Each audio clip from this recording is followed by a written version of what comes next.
योग्य हो चुका है। माफी तो हम नहीं मांगने वाले हैं। 2 साल जेल काट लेंगे वो सही है। एक शिक्षक को ये क्रिमिनल बोलेंगे, ये पूरी देश देख रही है कि बिहार में क्या हो रहा है। गली गली में लोगों को ये हल्ला है कि सीटें बेची जा रही हैं, एसडीएम की सीटें बेची जा रही हैं, जो डीएसपी की सीटें बेची जा रही हैं। हम माफी नहीं मांगेंगे तो नहीं मांगेंगे। मर जाना कबूल है, जेल जाना कबूल है।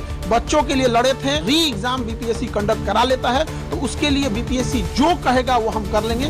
छोड़ेंगे नहीं किसी को भी। बच्चों के भविष्य के साथ खेलने का अधिकार किसी को नहीं है। अगर कोई राजनेता आ रहा है तो उसे वो भगाएगा तो नहीं। और ये राजनीतिकरण क्यों हुआ है? माननीय मुख्यमंत्री इसमें हस्तक्षेप नहीं किए। यदि वो 2 दिन 4 दिन के अंदर, 1 हफ्ते के अंदर हस्तक्षेप कर लेते तो किसी को राजनीतिकरण नहीं